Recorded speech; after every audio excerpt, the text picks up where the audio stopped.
Fala pessoal, estamos aqui para mais um Bicast. Hoje é um muitíssimo especial, muito legal. A gente tem aqui sempre me acompanhando o Gabriel Gratival, está aqui na minha direita. E a gente tem um convidado muito especial que eu sou muito fã.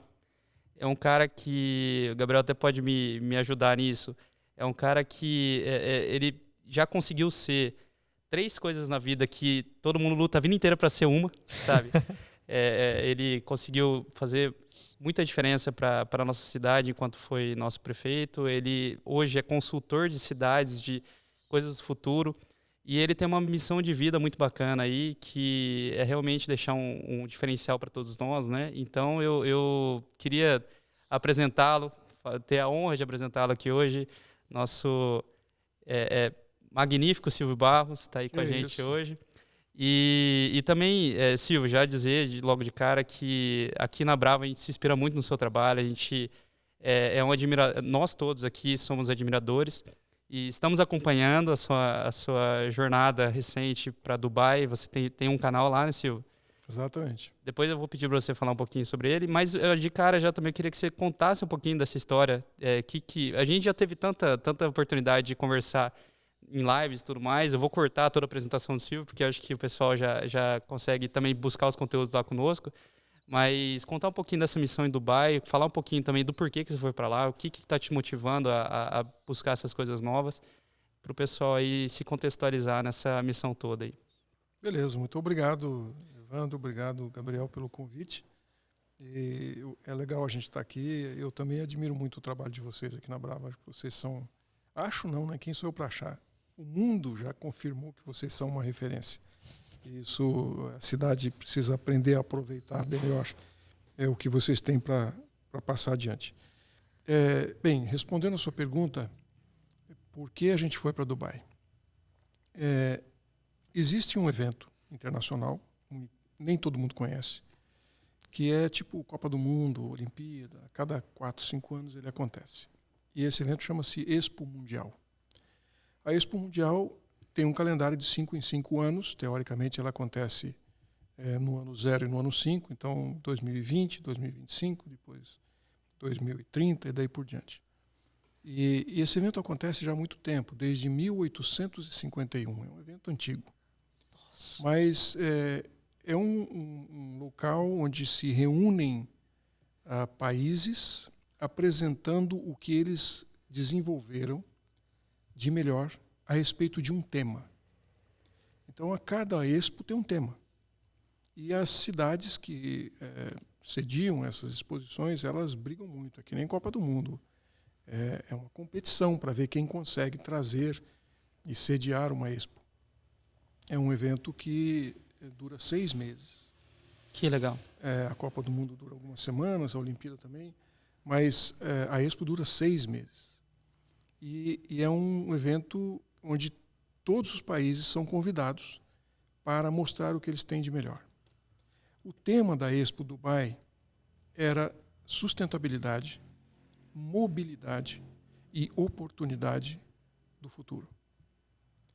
E eles tiveram a possibilidade de bater o recorde. Desde que a Expo existe, nunca um evento teve tantos países participando como esse. Foram 193.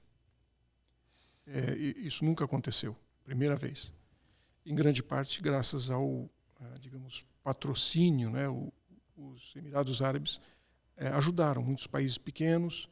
Eles fizeram um trabalho fantástico com o Afeganistão. O Afeganistão não teve permissão de fazer de participar. Os talibãs não quiseram, mas o Afeganistão estava lá. E até as peças de artesanato, as informações foram cedidas pelos Emirados Árabes. Foi muito legal o trabalho que eles fizeram, para que o Afeganistão pudesse estar presente na feira. E eles subsidiaram vários países pequenos, muitas ilhas do Pacífico, nações que não têm muito recurso. Então eles entregaram tudo, o pavilhão, entregaram todas as condições para eles poderem vir e participar. E foi muito bom. Alguns países, eu diria a maioria deles, acabam aproveitando esse momento para fazer propaganda do turismo do país, mostrar as coisas bonitas do país. Mas tem um tema. E a gente queria ir lá ver como que os países estão lidando com mobilidade, com sustentabilidade e com oportunidades para o mundo futuro. É uma chance da gente olhar o mundo por uma janela vendo o futuro, diferente do que a gente está vivendo hoje. E como eu trabalho com planejamento estratégico de longo prazo para cidades, e os Emirados têm alguns cases muito interessantes de desenvolvimento urbano para o futuro, eles são referência mundial em desenvolvimento urbano, em planejamento urbano, eu achei que dava para a gente fazer uma missão para lá, para ver a Expo e também visitar alguns desses empreendimentos, conhecer um pouquinho disso. E que seria legal levar alguns prefeitos, convidar prefeitos para irem lá, para eles verem o que é a responsabilidade deles, né, de preparar uma cidade para o futuro. E convidei também empresários do setor imobiliário, principalmente da área de loteamento, porque são pessoas que vão começar um empreendimento agora e só vão entregar daqui 3, 4, 5 anos e que só vai maturar daqui 10. Então, quem mexe com loteamento, na verdade, está hoje trabalhando com o futuro. É um exercício de futuro, né? Muito legal isso. Essa é a realidade. Quer dizer, quando aquele empreendimento estiver ocupado, não é o mundo que nós vivemos hoje. É outro mundo. As demandas são outras, as necessidades são outras, a mobilidade vai ser diferente, tudo vai ser diferente. E a gente precisa entender o que é que vai acontecer lá na frente, porque, de repente, a gente prepara o empreendimento para impulsionar os investidores, os moradores, para frente, em vez de ancorar para trás. Quer dizer, você vai preparar um empreendimento que ele já nasce ultrapassado, porque no dia que você entregar, já não é mais o que era no dia que você planejou. Então, eu convidei vários empresários dessa área para irem junto com a gente. E foi legal porque tivemos tanta demanda, eu limitei em 35 pessoas no máximo, que é o que cabia no ônibus. Porque eu não queria ter que dividir o grupo em 2 ônibus, daí eu não sei o que está sendo dito no outro ônibus. Controlar a experiência. Eu queria ter controle sobre o conteúdo. Sim. A experiência. Só que aí nós vendemos 35 e tivemos mais fila de espera e eu falei, bom, o jeito é fazer uma segunda viagem, um segundo grupo, porque eu não vou abrir mão do controle sobre o conteúdo. Então a gente acabou levando 2 grupos, fomos com 70 pessoas para lá. E 18 prefeitos, foi muito legal. E tinha prefeito de cidade pequena, tinha prefeito de cidade grande, foi uma experiência muito interessante. E lá nós tivemos a oportunidade, sim, de ver o que vai acontecer no mundo, em que direção a mobilidade está indo, como que a gente prepara uma cidade, o plano viário, o plano de mobilidade para o futuro. Inclusive, a gente visitou 2 empreendimentos que já existem, as pessoas estão lá, estão morando lá, que foram pioneiros como empreendimentos car-free. São cidades que não têm carro. Elas são livres de veículos. Como que você faz isso no mundo de hoje? Quer dizer, como que você vê, ainda mais numa cidade como Dubai, que todo mundo é dependente de carro, ninguém... lá as avenidas têm distante, né? 7 pistas. Qual o tamanho da cidade, só para entender a proporção do planejamento? A cidade que nós visitamos, a primeira que foi concebida nesse modelo, ela foi concebida para 45 mil habitantes. Muita gente. Ou seja, é uma cidade que equivale a 2/3 dos municípios brasileiros. Então, é um número bem expressivo, né? É um número importante. Eu nasci numa cidade menor. Eu sou de uma cidade menor. Então, ela foi planejada para nunca vai ter carro dentro da cidade. Mas as pessoas têm que se locomover. É uma cidade de 45 mil habitantes. É uma cidade fisicamente grande, né? Então, como que as pessoas andam lá dentro? Com veículos autônomos, elétricos e públicos. Então, tem veículo, mas eles são autônomos, não tem motorista, e são todos elétricos. Então, você entra dentro do veículo e tem um tablet com a rota que aquele veículo faz. Você é um touchscreen, você toca no lugar que você quer descer e ele te leva lá. Muito legal. Só isso. É muito diferente do que a gente está acostumado, né? Hoje em dia a gente está acostumado a colocar isso no Google Maps e acelerar o carro, né? Não tem ainda um veículo autônomo que nos leva daqui para lá, né? Então foi uma experiência legal e foi bacana de ver a cara dos prefeitos, dos nossos convidados. Ele entra no carro, não tem motorista. Não, Não tem, e é interessante que ele, como ele não tem frente, ele anda nas duas direções. Ele não precisa manobrar para voltar. E quando chega no fim da fila, ele volta como se tivesse, como se fosse a frente do veículo, né? Ele não tem frente nem traseira, é tudo igual. Mas é muito interessante e foi uma experiência muito legal da gente ver como que uma cidade inteira foi planejada do zero. Era um pedaço de areia só. Eles construíram tudo do zero.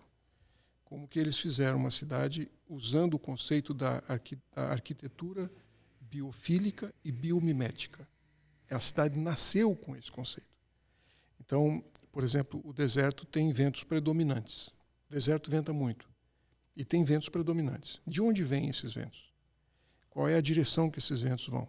E aí eles desenharam as ruas da cidade para que ela canalizasse o vento.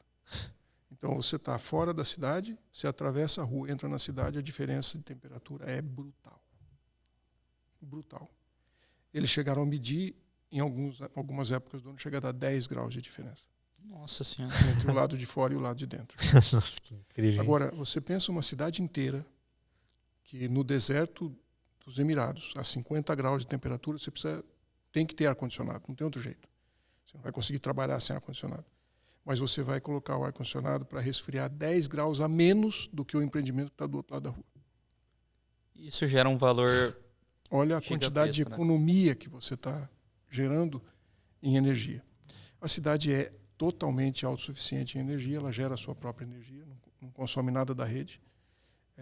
Ela tem uma usina de 10 megawatts que gera essa energia do lado da cidade e ela tem mais 1 megawatt em cima dos prédios hoje. É tudo solar ou eles têm eólico lá? Solar. Lá, a energia é toda solar. Mas é um solar legal, porque mesmo quando está de noite, ela continua gerando energia. Olha, que legal. Se diz. Então, é muito interessante. Energia solar. Só que de noite. Mas Então, pela como que luz da funciona lua? isso? Não. Essa cidade chama-se Masdar. E hoje é uma referência no mundo todo. A cidade de Masdar realmente é um lugar muito interessante. E ela nasceu com esse conceito todo de sustentabilidade para ser uma cidade sustentável, zero carbono, zero energia, essas coisas, né? E eles estão aprendendo também, porque é uma coisa nova, não tinha de ninguém para copiar, né? Então eles tiveram que começar do zero. Mas é interessante porque os donos da cidade são duas empresas. Uma é de energias renováveis. A Masdar Renewable Energy é uma das donas e a outra é uma empresa de imobiliária, de desenvolvimento imobiliário. E elas se juntaram e resolveram criar essa cidade. Então, a Masdar a Energia Renovável, ela vive disso, ela vive de desenvolver formas de gerar energia renovável. Então, eles já têm hoje 3 tipos de usinas solares que geram energia, 2 delas à noite, inclusive. Uma delas é igual a que a gente tem aqui, painel fotovoltaico. Esse, evidentemente, o sol foi embora, acabou. Mas eles têm o que eles chamam de torre solar, onde, em vez de painéis solares, eles têm espelhos. E esses espelhos concentram a radiação num determinado ponto, que fica numa torre lá em cima, e lá eles derretem sal. E isso pode chegar a 800, 900 graus de temperatura, e o sal é derretido. E o sal, obviamente, num calor muito grande, ele vai, através de serpentinas, gerar vapor. E esse vapor gera energia elétrica numa termoelétrica. Então, tem uma turbina, que é uma termoelétrica, só que o calor foi gerado pelo sol. Durante o dia. Durante o dia. Que legal. Só que depois que escurece, o sal continua muito quente. Então, ele vai continuar gerando vapor até 2, 3 horas da manhã. Continua gerando energia. O sol já foi embora. Basicamente, ele pegou uma energia que era desperdiçada da radiação, canalizou isso para derreter o sal, armazenar para gerar à noite. E, na verdade, gera durante o dia também. Na verdade, o acumulador de energia é o sal. Uhum. Eles usaram o sol para transformar o sal num acumulador de energia. Uma bateria. E depois ele fica gerando isso. E a outra tecnologia, o que eles chamam de Solar Concentrated Power, que são espelhos côncavos, parece um meio cano, né, cortado na metade, e eles concentram a radiação num tubo, e dentro desse tubo tem um óleo térmico. Esse óleo vai a 400 graus de temperatura e ele vai para a mesma termoelétrica, gerando energia com vapor. Então, mesmo depois que o Sol se põe, até os 400 graus virar menos de 100, porque enquanto for mais do que 100, ele está gerando vapor. Demora muito. Então, ele consegue gerar até 3, 4 horas de energia depois que o Sol vai embora. Ô Silvio, até antes de você continuar o tour, né, por lá, eu vou te pedir duas coisas. A primeira, divulga seu canal que você acabou de fazer. Eu acho que isso é bem legal. Com certeza, assim, a gente está falando de coisas que são muito à frente do que a gente está vivendo aqui na nossa região. Né? E assim, pode... Com certeza, aqui o nosso canal é voltado para o corretor, vendedor, mas tem muitos admiradores do mercado imobiliário que estão assistindo também. Então seria legal o pessoal saber onde eles buscam se aprofundar nesse tema todo que você está comentando aqui com a gente. Qual que é seu canal no YouTube? O canal no YouTube, você pode entrar em Silvio Barros Oficial, Cidades do Futuro. Cidades do Futuro. E lá tem todas essas informações. Mas o legal é o seguinte, quando eu montei a missão, o Sebrae Nacional tem um programa chamado Cidade Empreendedora. Eles têm 1.750 cidades no Brasil fazendo parte desse programa. E eu dou consultoria para o Sebrae neste programa. Em alguns lugares, claro, muito pouco comparado com isso. E eu propus para o Sebrae que tudo que a gente fosse ver lá durante a missão fosse traduzido em vídeo e num e-book, com todos os dados, as informações, porque às vezes assistindo o vídeo você não consegue capturar os dados, a informação, né? Então a gente ia produzir um e-book. E eu ofereci a mesma proposta para a Confederação Nacional de Municípios, que reúne os municípios pequenos do Brasil, abaixo de 80 mil habitantes. E eles toparam bancar essa produção. Então eu levei uma câmera, um redator, e nós produzimos então vídeos de tudo que a gente viu lá. Quer dizer, tudo que nós vimos, quem não foi pode ver também, gratuitamente, no canal do YouTube. E depois nós vamos mandar o e-book com todas as informações para quem tiver interesse. Então é Silvio Barros Oficial, Cidades do Futuro. Exatamente. Legal. A gente vai deixar o link registrado nos comentários aí, pessoal. Legal. Isso. E a segunda coisa, já continuando no mote aí da missão, tudo assim, você falou de Mazda, né? Você tem também outra cidade que você tem o privilégio de tem um visitar, outro empreendimento que a gente visitou, que é a Cidade Sustentável de Dubai. Mazda é um empreendimento misto. Ele é mais corporativo até do que residencial. Mas tem muita gente que mora lá. Lá eles buscaram trazer para a Mazda empresas focadas em tecnologia, em sustentabilidade. Eles têm 6 eixos principais que interessavam para eles. Então, eles vão atrás de empresas que queiram se instalar ali e que sejam líderes no mundo em alguns setores. Energia renovável, em construção sustentável e daí por diante. E portanto, é uma empresa corporativa, é um empreendimento muito corporativo, tem muito prédio comercial. Só que lá também é a sede da Universidade da Inteligência Artificial. Então, tem muitos alunos que estudam lá, na Universidade da Inteligência Artificial. E eles moram na cidade. Tem edifícios residenciais, tem apartamento, tudo. E agora eles estão começando a construir um bairro de casas. Não vai ser muito grande, mas eles querem ter casas também para quem prefere essa opção. A casa já está construída. Você pode entrar na internet e ver como é que ela funciona. A casa é zero energia. Na verdade, ela produz mais do que consome. Ela reaproveita a água e tudo. É uma casa 100% sustentável. Inclusive, como lá as empresas são tudo estatais, né? O projeto Mazda habitacional hoje é referência para o Ministério da Habitação dos Emirados. Eles se baseiam nesses parâmetros para que os programas habitacionais do governo caminhem nessa direção. E faz todo o sentido do mundo. Mas, enfim, Mazda, então, é uma cidade mista, mas a gente foi visitar a cidade sustentável de Dubai, que é uma cidade, é um bairro residencial. É um bairro para 4.000 pessoas, mais ou menos, já tem 3.000 morando lá. E ele tem 500 casas, 280 apartamentos, e vão construir agora mais alguma coisa, não muito, porque o bairro está praticamente pronto já. Ele está quase terminado. E esse bairro, então, tem todos os conceitos da sustentabilidade, e eles fazem questão de colocar isso. Masdar também. Um empreendimento desse tipo ele tem que estar baseado nos 3 pilares da sustentabilidade: o ambiental, o social e o econômico. Ou seja, eles não fariam uma cidade dessa se não fosse para dar lucro. Sim. Tem que dar dinheiro, é um empreendimento imobiliário, é para dar dinheiro. Mas o legal da história é o seguinte: o conceito deles é assim: se você hoje pedir para um arquiteto projetar um empreendimento imobiliário para você sustentável, e no caso de Masdar, todas as edificações têm certificação LEED ouro para cima, todas. Se você pedir Isso é muito legal, né? um arquiteto projetar um empreendimento para você com certificação LEED ouro para cima, o que vai acontecer? Você vai receber um projeto do cacete, fantástico, que é tão caro que não dá para fazer. Então, o que eles fizeram lá? Ao contrário. E é muito legal esse raciocínio. O arquiteto, que é o administrador dessa área, que acompanhou a gente, ele ficou com a gente o tempo todo, ele falou isso e eu gravei isso no vídeo. Está no vídeo, quem for assistir vai ver.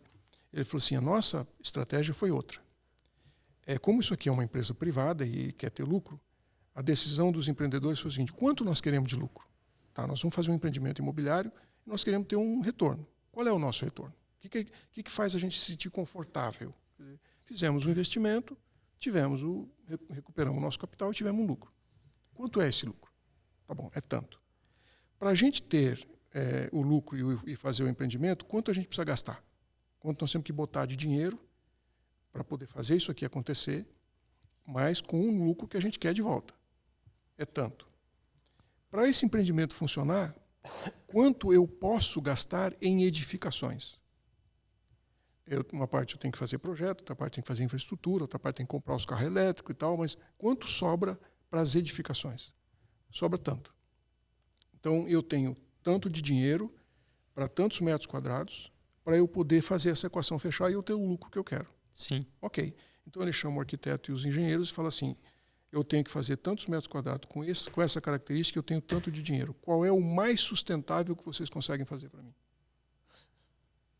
Então, eu não tô Eles pedindo inverteram o processo eles criativo, inverteram, né? exatamente, eles inverteram a proposta. E tiveram uma baita de uma surpresa. Veio muito mais do que eles esperavam. Cara, ou isso é seja, legal, eles não fizeram um cálculo, uma previsão aí de maximizar o lucro, né? Antes. Não. Eles Não. fizeram, eles travaram a variável do lucro e conseguiram, obviamente, muito sucesso no resultado do empreendimento de, enfim, economia, etc. Virou um foco e conseguiram mais resultado. Então, a gente é engenheiro, né, Evandro? Uhum. Engenheiro adora desafio.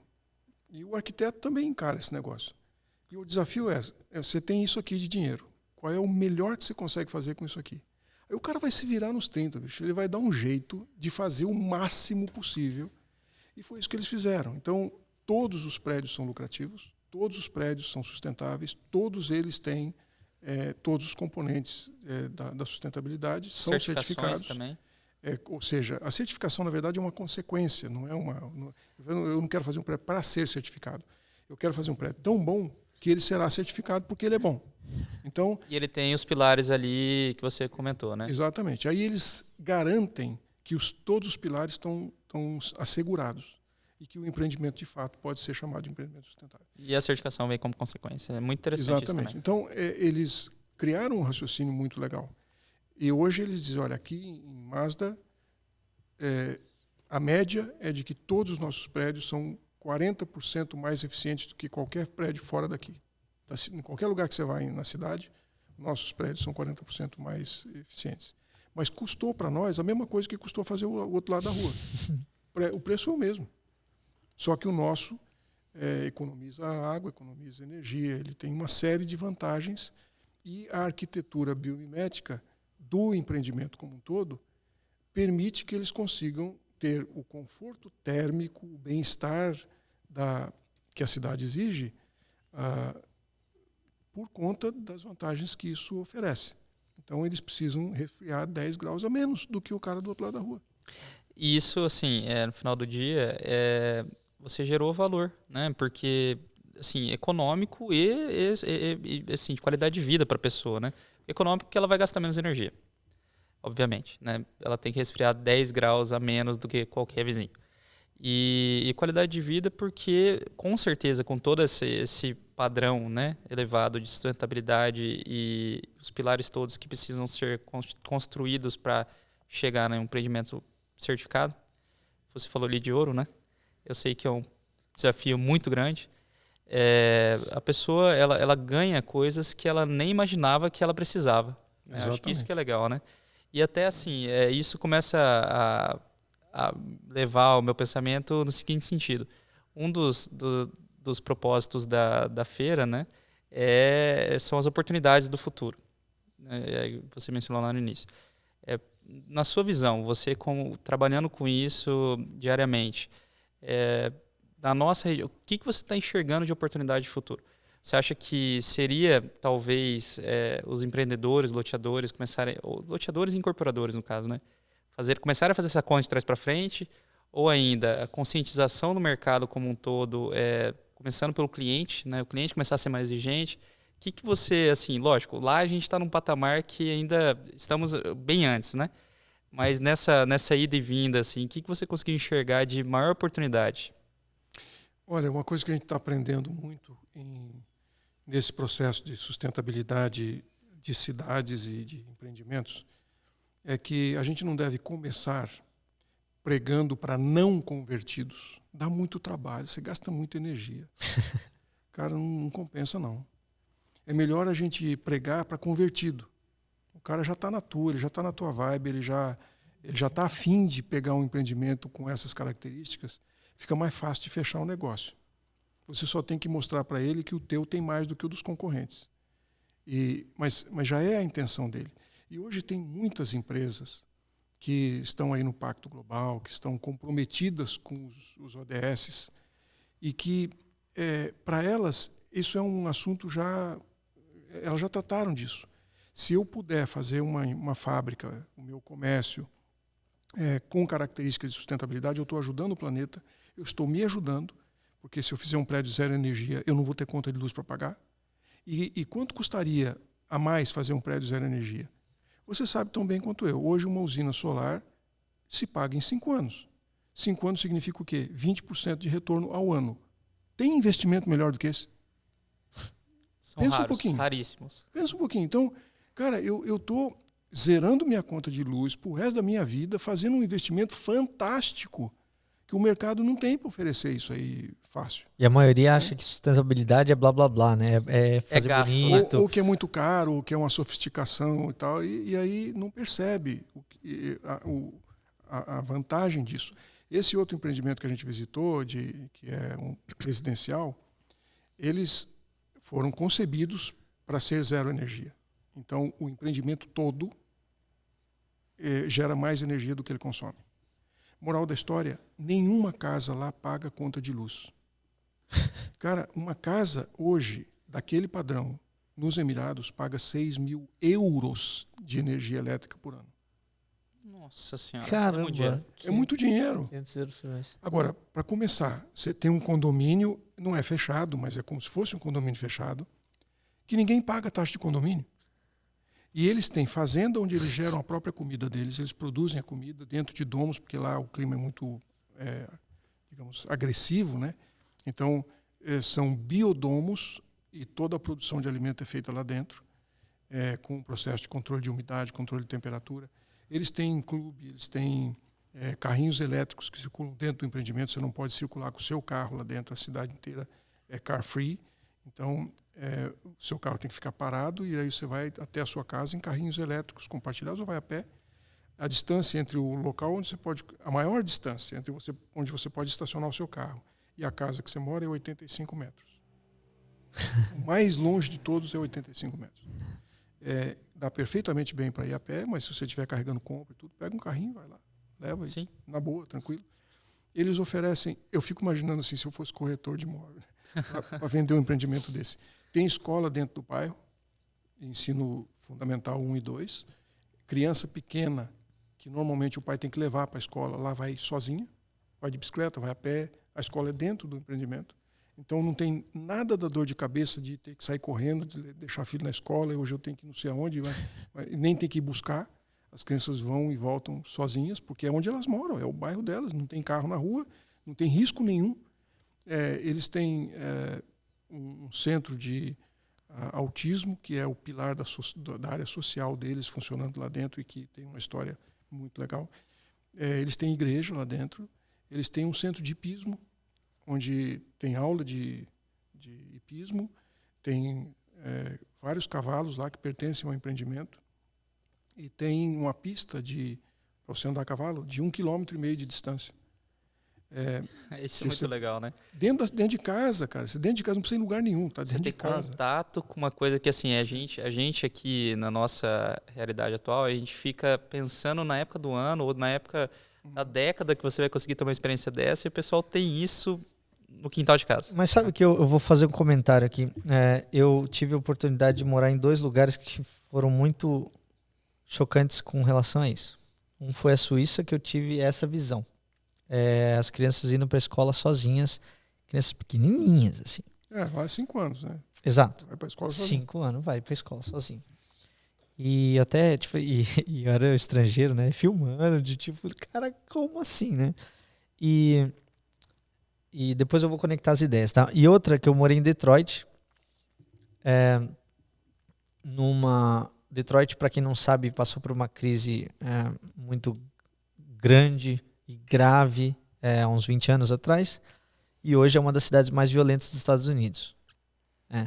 Mas eu morei no bairro que é considerado o bairro mais seguro dos Estados Unidos, que fica dentro da cidade mais perigosa dos Estados Unidos. Então, por que eu estou falando isso? Porque às vezes a gente olha uma inovação e fala, mas isso funciona lá, não funciona aqui, entendeu? E a gente vê que tem países, cidades e governos que conseguiram resolver o problema muito grave, que é, por exemplo, a segurança, que no caso eu acho que seria a primeira coisa que o pessoal pensa aqui no Brasil cara, isso não funcionaria aqui. Deixar um carro ali, deixar minha criança ali. Existe solução, né? Acho que a inovação, a verdadeira inovação está em você resolver um problema que a maioria acha que não tem como resolver, né? E essas cidades são os exemplos disso, né? Por isso que é inovação, né? Exatamente. Uma coisa um insight que veio pela resposta do Silvio, né? O que seria a oportunidade aí que as pessoas têm que começar a enxergar a partir dessa live, ou se não, a partir dos ensinamentos ali que o Silvio também está fazendo no canal dele, é que aparentemente o futuro ele é colaborativo, né? Com certeza. Aparentemente não. Ele é colaborativo. E assim, a gente hoje, o corretor hoje se preocupa muito com o privativo. Quanto que custa o metro quadrado privativo? Quanto que... não, esse daqui é 5 mil, aquele ali é 7. E é isso que está na cabeça deles, né? E agora a gente tem que começar a entregar uma outra métrica para eles. Talvez não é mais o quanto que custa o metro quadrado privativo, mas o quanto que custa a qualidade de vida. Quanto que custa o bem-estar? Quanto que custa você viver com, assim... talvez até com o mesmo metro quadrado privativo, só que com todo esse envolvimento que te favorece, né? Te facilita a vida. E acho que é uma das coisas que a gente tem dificuldade, muitas vezes, de mostrar para os vendedores, né? Que assim, não é A com A que a gente está comparando. Não, são outras coisas. É outro parâmetro. É outro parâmetro, né? Então, a gente para de falar de caixas de concreto e começa a falar de urbanismo moderno, né? Que as coisas realmente se conectam, funcionam, que você consegue... Olha que valor intangível, né? Você ter a segurança, a certeza que seu filho vai para a escola tranquilo, sozinho, e ele vai voltar para casa sem você ficar se preocupando de sair 1 hora antes do trabalho ou meia hora antes, pegar o carro e ir lá, ficar na fila e tal. Meu, que valor que... Eu, na minha visão, isso não tem valor, né? É uma coisa que é muito acima do que a gente tem de percepção de metro quadrado privativo, sabe? Não é, Silvio? Isso é um conceito. Eu até achei interessante. Uma vez eu visitei um empreendimento que tem vários conceitos novos, assim, disruptivos, né? E o apartamento, são prédios, são torres dentro de um terreno muito grande, mas com muita coisa diferente, com clube. Também tem pista de caminhada, tem um monte de coisa, muito legal. Aí eles mostram o apartamento pra gente, um apartamento super legal, super bacana, com 2 varandas, uma coisa muito bacana. Aí a gente pergunta, claro, né, quanto é o apartamento? O cara fala assim, não, aqui é de graça. Eu falei, como assim um apartamento de graça? Não, aqui a gente não vende apartamento. Aqui você compra um estilo de vida, o apartamento a gente dá de graça. Entendi. Não, você faz a opção por um estilo de vida, você quer mudar de jeito de viver. Você quer ter um outro jeito de trabalhar, de viver.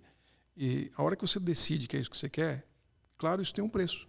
Quando você resolve mudar de estilo de vida, tem um preço. Então, é isso que você está comprando aqui. O apartamento a gente vai te dar de presente.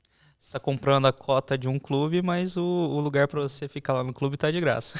Eu achei muito legal a maneira como os caras colocaram isso. E, de fato, é mesmo uma quebra de parâmetro completo, de paradigma, né? Completamente diferente.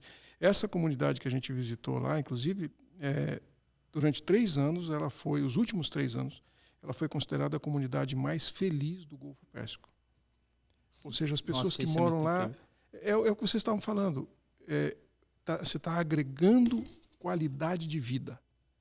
Não é uma questão de quanto o meu imóvel valorizou, deixou de valorizar, quanto me custou comprar essa casa. Não é isso. Eu comprei qualidade de vida. É outra coisa. E parece que a conta do monetário perde sentido, né? Exatamente. Se você tem saúde, educação, segurança, você tem, enfim, condição econômica para você satisfazer os seus prazeres ali de gostos, vinhos, etc. O que for. Por quê pensar em dinheiro, né? É meio que... Não, e assim, até uma coisa tirar legal. da conta. Uma coisa legal, assim, a gente perde um pouco o parâmetro do que realmente precisa ser comparado. Né? Será que é o preço do imóvel ou será que é o preço do meu tempo? Né? Que a gente tá, na verdade, o que é o preço? O preço é o quanto que você... É o dinheiro que você conseguiu ganhar, né? Para você pode ser caro ou barato, mas é o tempo seu que você está lá dedicando no trabalho que te rende alguma coisa. Né? Então, o quanto que você está dando valor de verdade no seu tempo? Porque o seu dinheiro é seu tempo. Né? E até tentando agora, Silvio, puxando uma segunda fase aqui do nosso bate-papo, tentando tangibilizar um pouquinho para o pessoal, né? Que a gente está, vamos dizer, aqui numa realidade... Eu não vou dizer diferente. Não, diferente. É diferente. Mas vamos dizer assim, a gente tem muitas oportunidades de buscar isso. Buscar todas essas oportunidades aí que a gente acabou de falar. E hoje, a gente bateu um papo outro dia numa live que a gente fez no Instagram sobre certificações e, inclusive, a certificação WELL, que é uma certificação que a gente, a Bravo, né, tá tirando para um dos nossos empreendimentos, que é o Bee Garden, que ele seta uma série, essa certificação, né? Ela, na verdade, nada mais é do que uma série de parâmetros e medidas que a gente tem que atingir no empreendimento para conseguir falar para as pessoas que aquilo realmente está num padrão acima ou se não um padrão mínimo daquela certificação que as pessoas muitas vezes nem sabem que é bom para elas. Né? E nesse sentido, assim, a gente começa a pensar que pelo menos para nós está muito claro já, que isso começa a não fazer mais sentido falar de valor de metro quadrado privativo, mas sim valor daquilo que você está recebendo como qualidade de vida, como planejamento de vida até muitas vezes, e como, vamos dizer, investimento no seu bem-estar. Né? E assim, você que está hoje fazendo, vamos dizer, rodando diversas cidades, diversos municípios, inclusive Maringá, porque você reside aqui, né, Silvio? Que você está vendo assim, de movimento interessante nesse sentido? Você acha que a gente está num caminho interessante ou pode aproveitar agora, precisa dar bronca em todo mundo e falar, gente, precisamos acordar para esse negócio que a gente ficar construindo caixa de concreto aqui com portaria que ninguém entra, talvez não seja exatamente o caminho que o resto do urbanismo moderno está olhando? Olha, eu diria que realmente a gente precisa parar para pensar em algumas coisas muito importantes. Mas antes eu quero, para poder chegar onde você está perguntando, eu quero fazer uma observação. A gente foi visitar Masda, depois nós visitamos a Cidade Sustentável de Dubai, depois a gente visitou a Expo em si, que é muito interessante, porque a Expo foi o lugar onde foi construída a Expo, é um projeto de uma cidade para 145 mil pessoas. Eles projetaram a cidade, construíram um pedaço, esse pedaço eles usaram para fazer a Expo, terminou 6 meses, eles fecharam, em janeiro do ano que vem eles reabrem já com moradores, e aí a cidade começa a ocupar os espaços que hoje estavam com os pavilhões dos países e tudo. Mas o core da cidade, a parte central, é a que vai ficar para sempre. E já estava pronto. Então a gente visitou essas coisas. E aí muitos dos prefeitos e até dos empresários que estavam com a gente falaram assim, mas os caras aqui estão muito na nossa frente, né? Eles estão anos-luz, olha a tecnologia que eles têm. Eu falei, olha que coisa estranha. Certamente vocês não têm noção do que está acontecendo no Brasil. Nós estamos aqui no meio do deserto, onde a água custa uma fortuna, tudo vem de dessalinização, é um processo caríssimo, mas o primeiro prédio do mundo certificado para autossuficiência de água é brasileiro. É nosso. O ano passado, é o zero água, né? Exatamente. O ano passado, quer dizer, eles estão aprendendo com a gente, cara. Não é que eles estão muito avançados, não. Nós é que somos avançados e eles estão copiando o que a gente aprendeu, o que a gente desenvolveu. Em condições muito mais difíceis. Hostis, né? Exatamente. E é obviamente que o fato de ser uma condição mais hostil estimula eles a aplicarem o que a gente aprendeu. Aí eu falei para eles, olha, vocês sabiam que de todos os prédios certificados LEED o ano passado, no mundo inteiro, e tem um monte, tem um porrilhão deles, o prédio mais sustentável do mundo, seleção da própria LEED, de todos que ela mesma certificou, o prédio mais sustentável do mundo é brasileiro? Então, sabe... E qual foi a reação dele? Desculpa, mas vocês estão querendo arrumar uma desculpa para não fazer. Eles dizem, não, eles estão muito avançados. Não, nós é que estamos avançados. Nós é que estamos avançados. A gente sabe fazer. Nós temos essa tecnologia. O que nos falta é a decisão de fazer. É isso que está faltando. Está faltando a responsabilização, né? Vamos fazer. Aí disse, não, mas a questão do custo. Eu falei, olha, a Universidade de Harvard e a FGV fizeram um estudo acadêmico, está publicado, você entra na internet, você vê o estudo lá, sobre o mercado imobiliário e a sustentabilidade. E a conclusão que eles chegaram, o edifício sustentável é economicamente e financeiramente mais vantajoso para o empreendedor, para o cara que está fazendo, para o mercado imobiliário. Aí eles explicam o que é isso, o que quer dizer. Hoje em dia, na hora que você vai comprar um imóvel, você vai alugar um apartamento, uma das perguntas críticas que vão fazer para o corretor de imóvel é quanto é o condomínio. Com certeza. Com certeza isso, Sim. Isso é fundamental. fundamental. Que nem perguntar se a geladeira é econômica ou não. Né? Qual que é o consumo, né? Esse é A de consumo. Aí o que acontece? Os empreendimentos sustentáveis têm uma taxa de condomínio muito menor do que os outros, mas muito menor. Porque ele gera a própria energia, ele reaproveita a água, tem uma série de vantagens. Então a taxa de condomínio é lá embaixo, para ter uma qualidade melhor. Então, por favor, se eu tenho mais pagando menos. Opa, isso interessa. Isso é mais fácil de vender. Além disso, são empreendimentos que têm uma taxa de ociosidade muito menor do que o resto do mercado. Esse é outro problema. O cara tem um imóvel, ele compra um imóvel, um investidor comprou vários apartamentos, aí fica aquele troço parado, ele tem que pagar condomínio porque demora para alocar. Os empreendimentos sustentáveis é comprovado, gente, é estatística. Quem está falando isso é Harvard e FGV, não é o Silvio Barros, não sou eu. Eu só estou dizendo para vocês o que está escrito no estudo deles, que a taxa de ociosidade é infinitamente mais baixa. Então, para um investidor, não faz sentido ele investir num imóvel convencional. Um imóvel que não está pensando nisso, né? Se existem opções. Claro, se ele tem a oportunidade de fazer um investimento num prédio sustentável, e o Brasil sabe fazer, nós estamos entre os 5 países que têm mais prédios sustentáveis no mundo hoje. Então, nós não somos neófitos, a gente não é calouro nesse assunto, nós sabemos fazer, a gente tem essa tecnologia, nós dominamos essa técnica. O que está faltando é decisão do empreendedor, decisão do poder público, de querer fazer. Até isso é bem legal, porque realmente o Brasil é referência em termos de sustentabilidade em edifícios, a ponto de profissionais brasileiros, ou até o nosso parceiro Guido Pettinelli, ele é convidado para dar palestra, né, em eventos do UEL, por exemplo. Se eu não me engano, é esse mês ainda, agora no final do mês, ele vai dar palestra para o mundo todo falando de sustentabilidade aqui no Brasil. Né?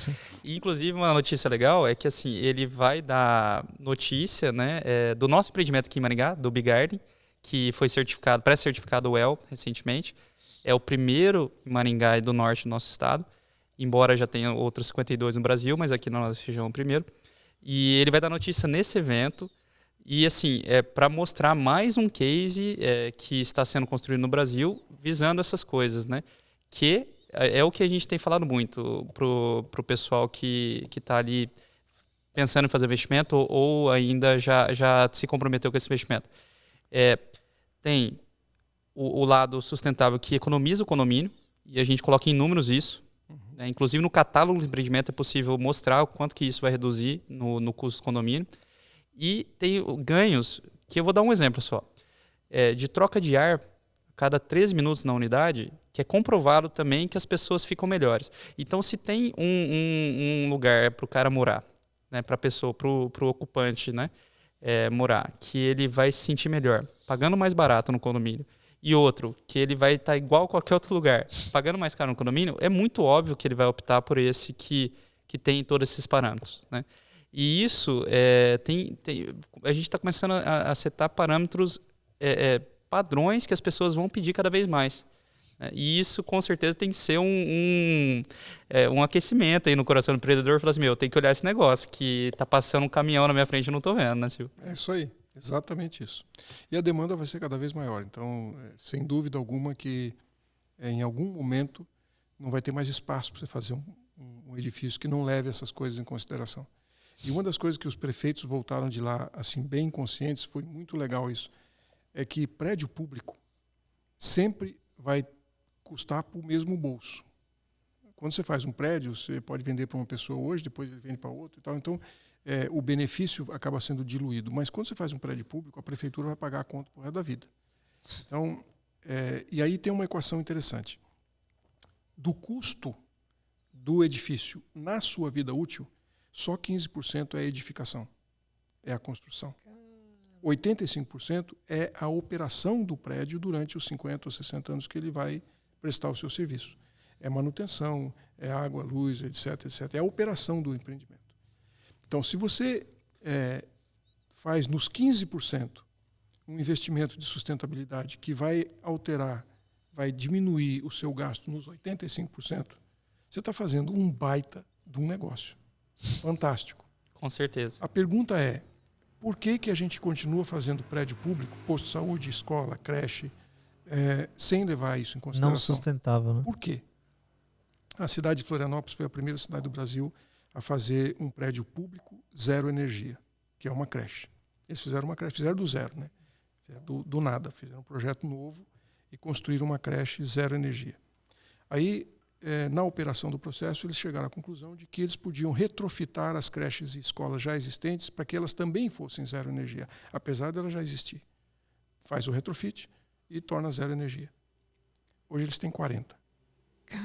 Porque o investimento vale muito a pena. Claro, por quê? Se você fala, não, zero energia quer dizer o quê? Que eu vou gerar minha própria energia? Sim, e vou gastar e vou deixar de gastar onde eu não preciso.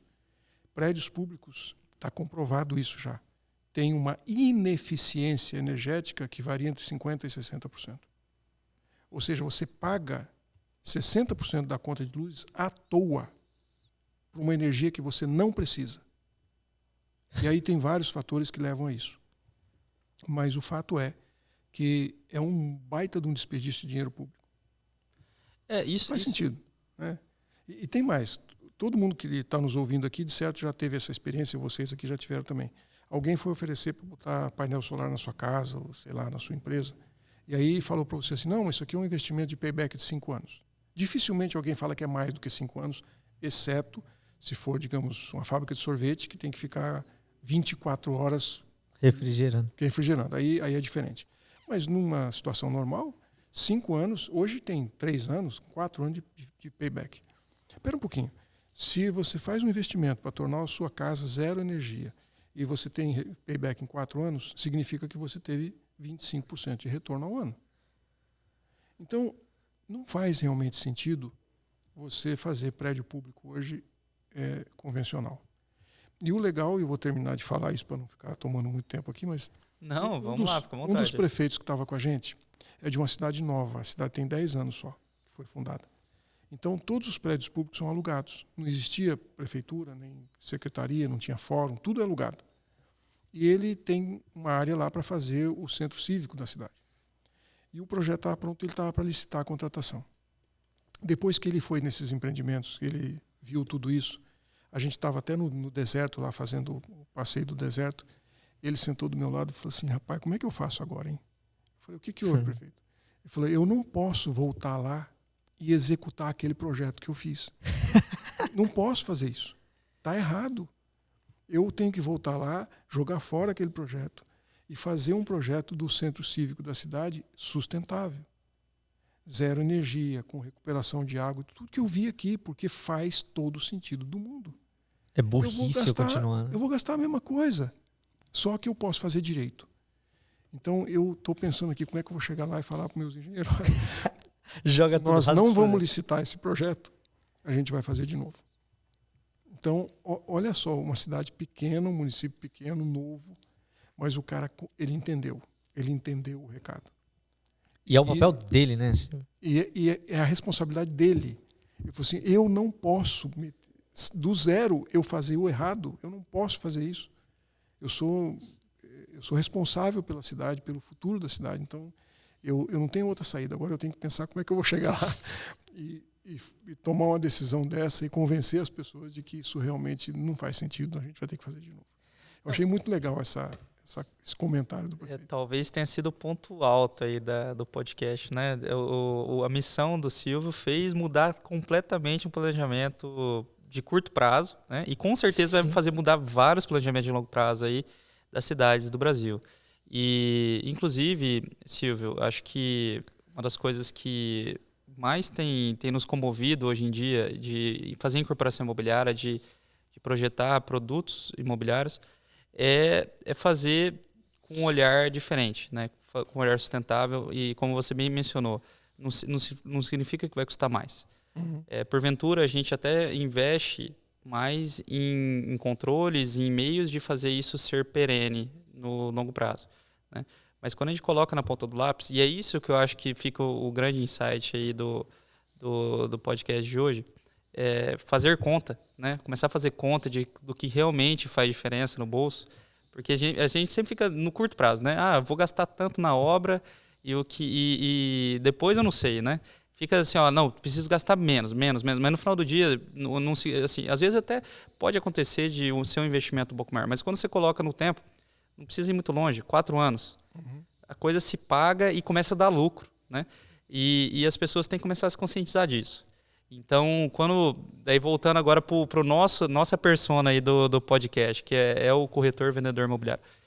Quando a gente começa a falar de fato de imóveis que fazem sentido para a vida das pessoas no futuro, que hoje é a missão das incorporadoras e das loteadoras que estão fazendo os imóveis hoje, né? O corretor tem que começar a perguntar também para o empreendedor. Mas você está pensando em sustentabilidade? Você está pensando em como que essas pessoas vão ver lá no futuro? Por que a sua planta está igualzinha à última?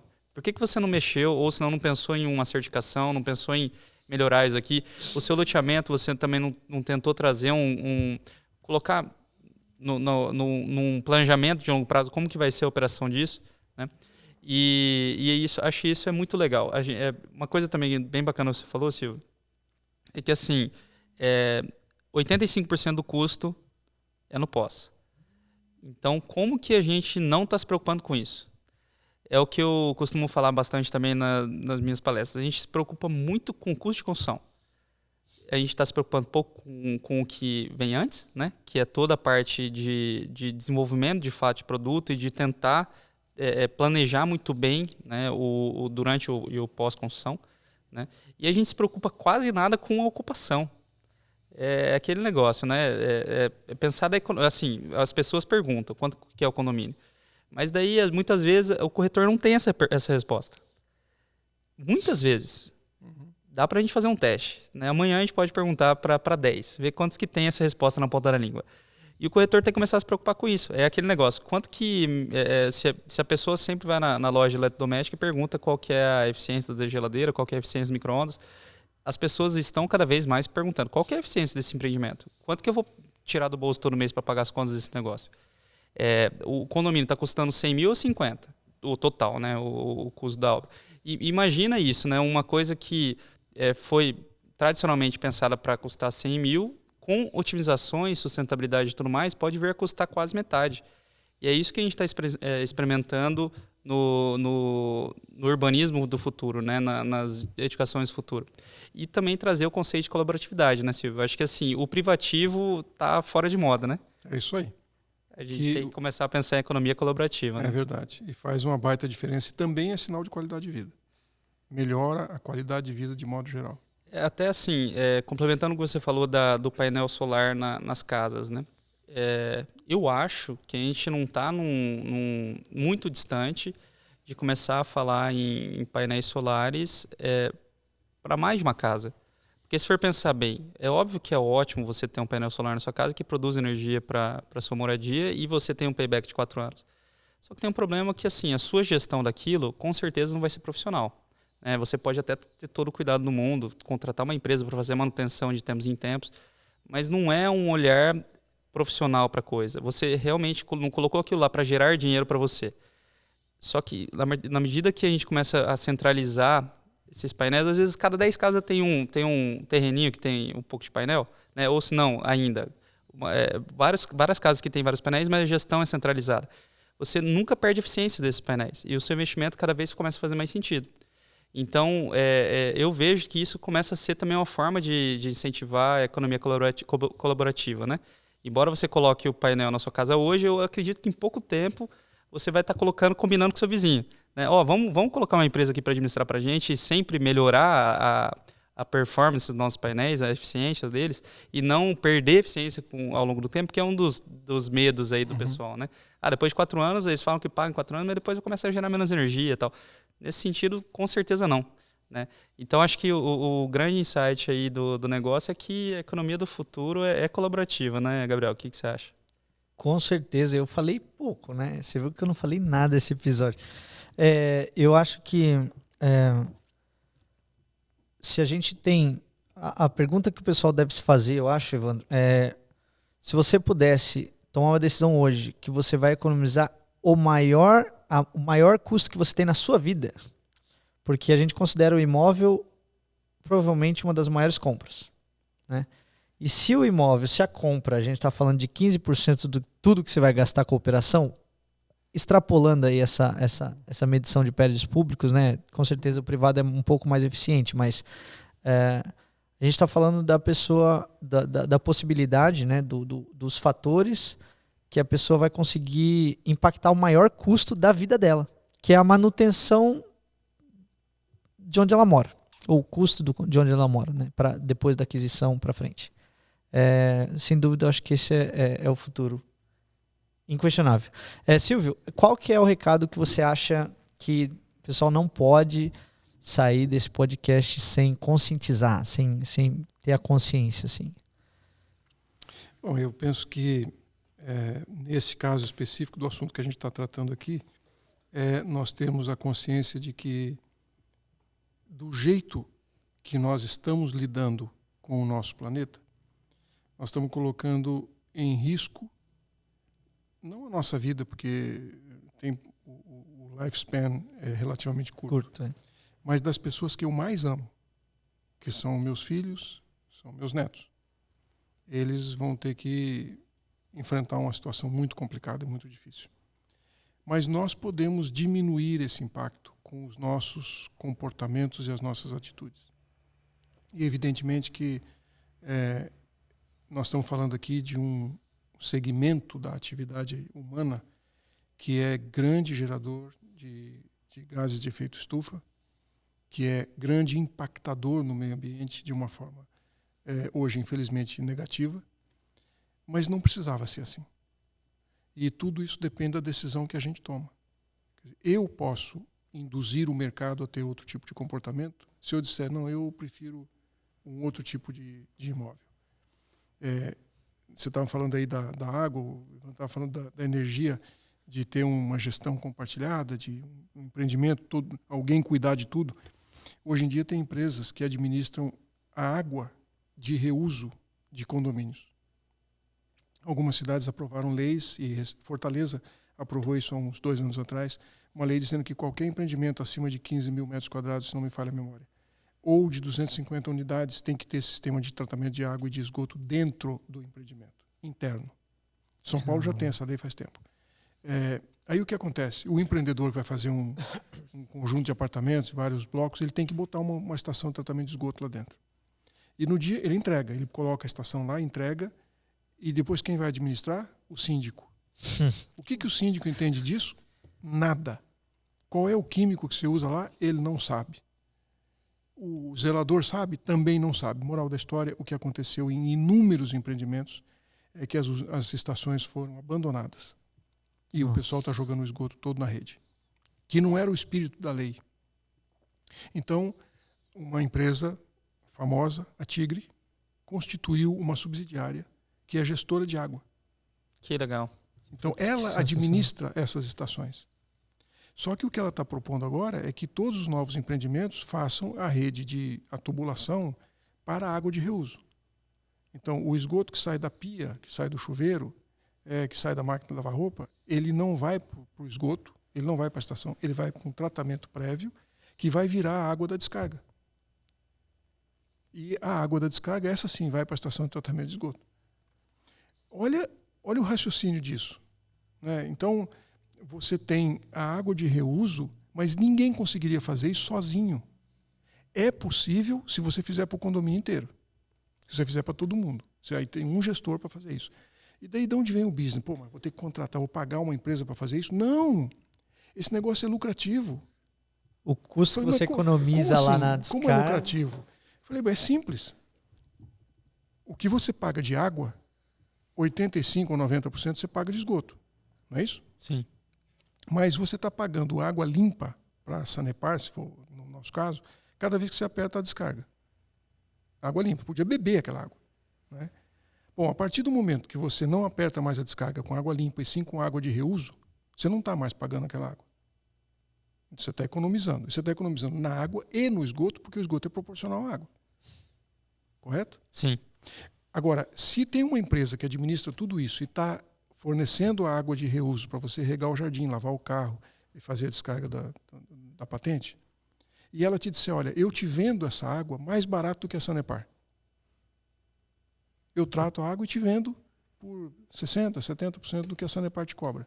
É um bom negócio para você ou não é? E entendi. E olha que legal, eu estava pensando que seria um custo fixo mês. Não. Ou seja, se eu não usar nada de água, eu vou ter que pagar aquele negócio. Ele é autossustentável. É Entendi. um business, é um negócio. Você falou de oportunidade, tá aí uma oportunidade. Sensacional, hein? Eles transformaram isso num negócio. E o negócio se paga.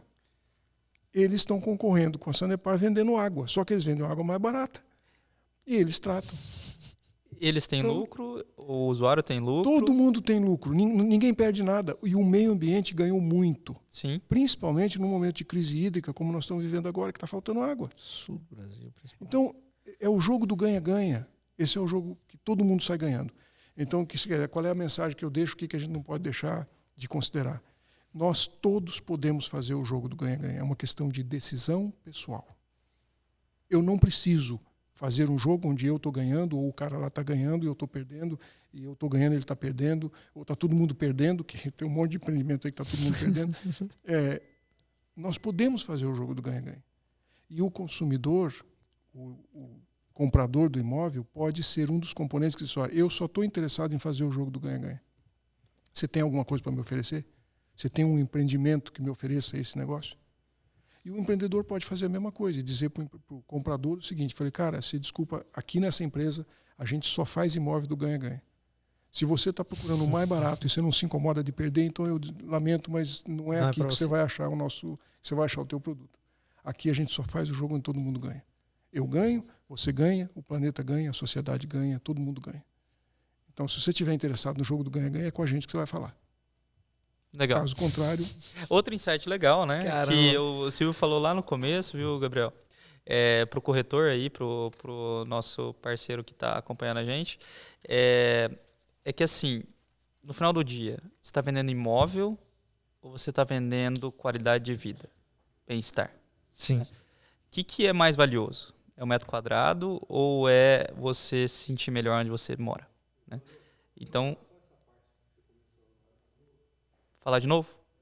Tá. Então, o que fica de interessante aí para o nosso parceiro, nosso ouvinte aí, o corretor de imóveis, né? Hoje em dia, o que as pessoas estão buscando mais? O que é mais fácil vender? É o metro quadrado privativo ou é qualidade de vida e bem-estar? O que as pessoas estão mais procurando? O que é mais valioso para as pessoas hoje? É mais fácil você falar assim, esse imóvel custa 500 mil ou não? Mudar seu estilo de vida custa 500 mil. Né? Lógico, dei um valor aleatório aqui. Tem várias faixas de valores para vários tipos de vida que a pessoa queira adotar. Mas é esse o futuro, né, Silvio? Eu acho que é isso que fica de ensinamento dessa live. Não é mais o privativo, não é mais a sala grande, a cozinha enorme e tudo mais. Lógico que isso também é legal, também é importante para a vida das pessoas. Mas só isso não basta. Tem que ter muito mais. O empreendimento tem que ser sustentável, o bairro tem que ser sustentável. Não só sustentável, mas ele tem que ser economicamente viável, tem que oferecer também trabalho para as pessoas, economia para as pessoas. Ele tem que ser socialmente também importante para as pessoas, seja em termos de uma escola para pessoas que não têm geralmente escola, né? Seja com soluções ali para as pessoas conseguirem ir e vir com mais segurança.